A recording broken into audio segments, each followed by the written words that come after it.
Enchanté. Oui, ministre, comment ça va? Il y a longtemps que je ne vous ai plus vu, heureux de vous revoir. Bienvenue chez nous. Vous aussi. Vous allez bien, votre santé va bien? Absolument. Vous êtes avec grand plaisir. Merci. Venez, venez, venez. Je vais saluer toute votre délégation. On va rentrer d'abord. Rentrez, rentrez.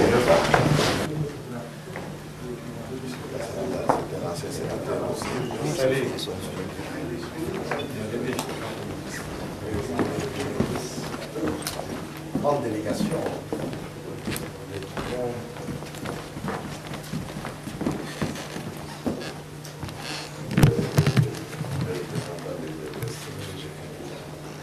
Sans raison, asseyez-vous. Vous êtes le grand bienvenu. Merci, Président. Avec plaisir. Tout à l'heure, je voudrais vous voir peut-être quelques minutes avec vous. D'accord. Ça s'est fait alors un instant dans mon bureau. Voilà, Monsieur le Premier ministre, mes chers collègues, je vous salue. Vous êtes bien accueillis à la Chambre des représentants de Belgique. Vous la connaissez parce que vous connaissez bien nos structures. Vous savez que c'est le seul Parlement qui couvre l'entièreté du pays. Le Sud, le Centre et le Nord. Il comporte 150 hommes et femmes élus directement tous. Et lorsque, parmi les nombreuses portes ouvertes que nous avons quand même plusieurs dizaines de milliers de visiteurs, de la population qui vient, on m'a demandé ce que c'était le Parlement. Peut-être une bonne idée pour nous tous. Je leur ai dit que c'était le résumé du pays. Et lorsqu'on m'a demandé si c'était le président du Parlement, je dis que c'était le résumé du résumé. Alors vous êtes bienvenus chez nous. Vous savez, je connais un peu votre pays. J'ai été 26 ou 27 fois au Congo. J'ai pu recevoir le président naguère à mon parti, quand j'étais président également. Et alors, vous êtes bienvenus. Je salue ce qui dit tous vos efforts, votre courage personnel, votre courage politique et votre grande indépendance de caractère et d'esprit. Alors, je vous accueille, délégation, avec respect et plaisir. Merci beaucoup. Merci beaucoup. La première impression que j'ai, vous le savez certainement par corps, c'est ici, dans ce Parlement, que au mois de septembre 1980, j'étais député chez nous et surtout membre de la délégation de la section de l'AIPRF, le Parlement, l'association de parlementaires de langue française. Nous venions du Canada, mais j'ai traversé ici, j'ai causé, je suis entré dans ce palais, j'ai causé avec l'un ou l'autre qui était à ce moment-là au bureau, et je vais annoncer officiellement que rentrer au Congo, j'avais... Les collègues du Sénat ont été plus intelligents. Ils ont dû dire pourquoi faisons la Chambre d'essayer ce genre de truc. On verra. Non. Enfin, ceci dit, il y a 71 sénateurs.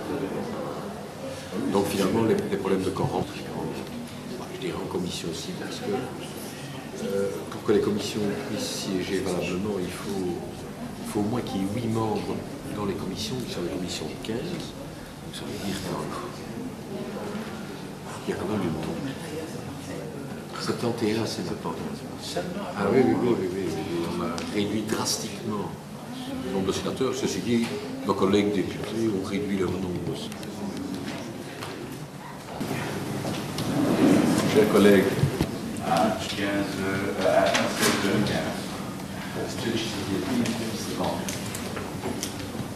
Je vous remercie, Monsieur le Président. oui.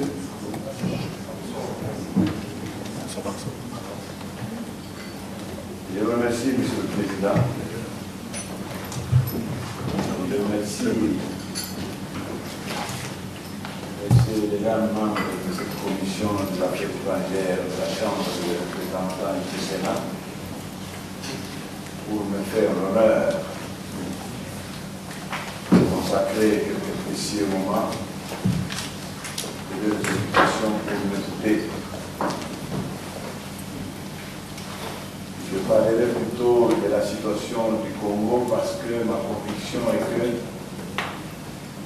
quand on aura résolu, et c'est quand on aura résolu seulement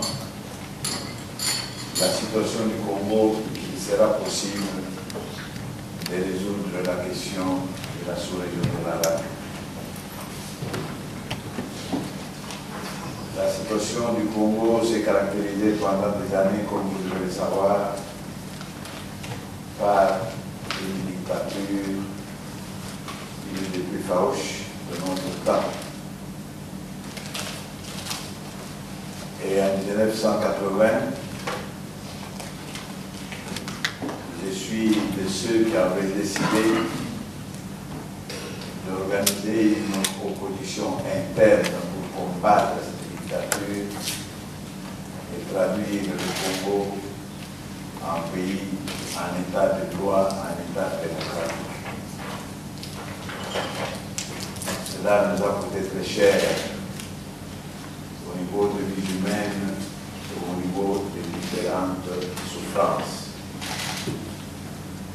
Mais voilà que, avec l'aide de la Commission d'aide de la communauté internationale, le 24 avril 1990, M. Mobutu proclamait sa démission du président du mouvement populaire de la Révolution. Or, selon sa propre constitution, il était d'abord élu président du mouvement populaire de la Révolution. Ce n'était que par ricochet qu'il était président de la République. En démissionnant donc le 24 avril 1990 comme président du mouvement populaire de la Révolution et en supprimant même ce parti comme parti d'État, le président Mobutu démissionnait comme chef de l'État. Juridiquement, légalement, légitimement, le Congo se trouvait sans pouvoir. Si Mobutu a continué après cette date, c'est encore une fois par le énième coup d'État militaire. Peu importe, le peuple congolais s'est organisé à sa manière, n'ayant plus aucun pouvoir légitime à sa tête pour pouvoir baliser son avenir. Il s'est tenu à Kinshasa pendant 16 mois, du 91 au 92, et vous avez entendu la conférence nationale souveraine. Cette conférence qui regroupait à peu près 3000 personnes et représentant toutes les couches de la population, s'est fait le devoir de plancher sur tous les problèmes de tout genre qui s'opposaient d'abord dans le passé, au présent et surtout au futur dans notre pays. Il avait pris les décisions nécessaires pour que dorénavant le Congo soit un État démocratique et surtout un État de droit. Ce que je vais dire est donc un processus de démocratisation que le peuple congolais avait initié lui-même depuis la date du 4 avril 1990. Mais ce processus devait se continuer normalement jusqu'à l'organisation d'élections où tout le monde savait que Mobutu allait être éliminé. C'est ainsi que, faute d'éliminer Mobutu par la force, parce que c'est lui qui avait la force, nous n'en avions pas, le peuple congolais a préféré l'éliminer par les urnes. Mais par la maladie de Mobutu et par tout ce qui s'est suivi après, le processus ne va se terminer comme il était prévu. Entre-temps, Mobutu s'était révélé contre le président de la conférence, avait refusé de les appliquer et tenait absolument à continuer comme si la conférence n'avait pas existé. Entre-temps, c'est alors qu'intervient M. Kabila avec des affaires. départ, M. Kabila avait déclaré à tout le monde qu'il allait s'insérer dans le processus, et ainsi commencer par le peuple congolais lui-même, et qu'il allait appliquer le schéma de la conférence nationale souveraine. Mais au moment où M. Kabila s'est autoproclamé président de la République, il a suivi exactement la voie de Mobutu. Il s'est instauré lui-même président de la République, chef du gouvernement, président d'une cour qu'il avait instituée lui-même pour militaire, président du Parlement, président. Bref, au moment où je vous parle, sachez que depuis près maintenant 3 ans, le pays est dirigé sans budget. Toutes les ressources de la République sont propriété privée de M. Kabila qui en fait ce qu'il veut. Il n'y a absolument rien qui marche à l'heure actuelle. Vous savez d'ailleurs qu'avec les problèmes de pétrole et de tout ça, la population qui est noire, donc la population de la capitale, marche à pied partout, il n'y a plus de sécurité. Bref, c'est vous dire que dès que nous nous sommes rendus compte, dès le premier jour, que M. Kabila allait être tout simplement M. Mobutu, qui a changé de nom, nous avons fait une déclaration et nous avons mobilisé notre peuple pour combattre un nouveau pouvoir qui allait s'instaurer d'une manière dictatoriale dans notre pays. Mais entre-temps, M. Mobutu, M. Kabila n'était pas seul. Il avait des hommes politiques, prier ces hommes politiques pour une fois de mettre de côté leurs différences, leurs divergences idéologiques pour sauver le peuple congolais en danger. Et il le ferait à double titre. D'abord, parmi eux, il y en a qui ont des relations privilégiées ou personnelles avec les belligérants, c'est-à-dire M. Kabila et l'ensemble des 3 groupes de rébellions, de 3 groupes de rebelles qui se battent à l'est du pays, pour les convaincre de la nécessité, comme je viens de vous dire, le peuple congolais vit une misère sans nom, pour les convaincre à se rappeler que ce peuple a le droit aussi à la paix, à la vie normale, les amener au niveau individuel à accepter des accords. Ils ont accepté les accords de Lusaka, mais à les appliquer, c'est-à-dire respecter le couvre-feu, le cessez-le-feu, et surtout d'amener finalement, de permettre aux Congolais de se retrouver autour de la table de négociation. À notre titre, en tant que membre de la communauté internationale, la Belgique a beaucoup d'influence dans différents milieux où l'on peut discuter d'autres influences, d'autres pressions sur les belligérants, et nous demandons à la classe politique belge d'utiliser aussi ces canaux pour pouvoir amener les belligérants congolais à respecter les accords qu'ils ont signés eux-mêmes à Lusaka. Voilà en bref l'objet de mon séjour parmi vous. Et je vous remercie d'avance de l'attention que vous avez prêtée à mes propos. Et je suis à votre disposition pour éclairer l'un ou l'autre point sur lequel l'auteur aurait voulu plus d'éclaircissement. Et je vous remercie très infiniment. Merci, M. Tshisekedi. C'était en effet un message très clair, mais un message très clair qui, à mon avis, a suscité pas mal de questions parmi les membres des commissions réunies, les membres et la commission des affaires étrangères de la Chambre et la commission des affaires étrangères du Sénat. Donc, collègues, je vous demanderai de lever la main si vous voulez prendre la parole, M. Van den Eyde.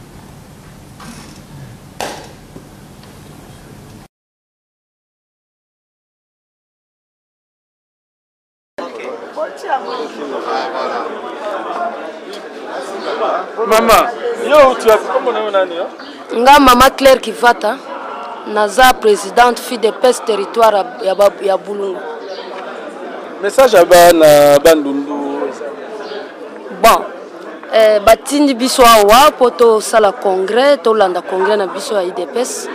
En tout cas batu kuna bazo souffrir espoir na bango eza epai ya papa na biso Titi ya Titi Tshisekedi po ye mutu akosala nyonso po bana babika batu nyonso babika bien yango wana batindi biso apo tolanda totiki bana totiki nyonso ka po toyawa po na ya Titi na biso. Président fédéral ya IDPS naza président fédéral ya IDPS fédération du Kwilu. Mais comment on a comme nanga monsieur Félicien Makaya comme nanga monsieur Félicien Makaya toye mpona congrès na biso ya IDPS ya liboso banda IDPS salama tokokisa 28 ans po eza congrès na biso ya liboso eza la passe te photo ya to sala makasi mpona koya po kuna batu espoir na bango eza na IDPS bamoni makambo eleki na passé banda 50 ans veye échanger kate yango wana bayomona te peut-être lokula IDPS alaki batu tazo ke na élection bakobikisa biso yango wana bapesi biso nguya mpoto ya na congrès oyo ya IDPS peut tout trouver ba solution nyonso oyo ekoki kosunga bana ya Congo. Est-ce que na bandundu oza sûr que bato ba voter président Tchichi soki tobimi tina bakwe ya suka ekozala na mutu mosusu te bakovote neti Tshisekedi Etienne aza très populaire ayebani mingi na kombo na ye na kombo ya parti na ye pe bayebi makambo na ye pe bayebi ke ye aluka bokonzi mpo congolais nyonso azala à l'aise alukaka te mpo batu IDPS bazala mbona ba poche basakana population et banda souffrir batu bayebi ye bien d'avoir les amis de Wetch qui sont venus firmer un peu l'ouverture des congrès que les grands combattants Etienne Tshisekedi Wamulumba va ouvrir demain, le 11. Donc, nous avons un chant révolutionnaire, que chaque fois, puisque nous manquons des instruments ici dans notre pays, pour qu'on puisse au moins faire ça sur ce qu'on appelle quoi ça, le cassette. Ouais. Ah, des nouveaux combats, l'IDPS, tu nous appelles et nous voici fidèles, prêts à suivre tes pas. Conduis-nous au combat. Nous sommes tes soldats, l'IDPS, armés nos bras, armés nos cœurs, et nous serons plus qu'un vainqueur, et nous serons plus qu'un vainqueur, armés nos bras, armés nos cœurs. Ton prions, souffrons, nous avons la victoire, la couronne des croix, et jour cédra nos fronts. Luttons, prions, souffrons, bientôt nous régnerons. L'IDPS ensemble, amen nos bras, amen nos cœurs, et nous serons presque vainqueurs, et nous serons presque vainqueurs, armés nos bras, armés nos cœurs. Docteur Tshisekedi, oye! Oye! Docteur Tshisekedi, oye! Oye! Docteur Tshisekedi, viva! Viva! Docteur Tshisekedi, viva! Viva! Docteur Tshisekedi, viva! Viva! Viva! Viva! Avant la paix!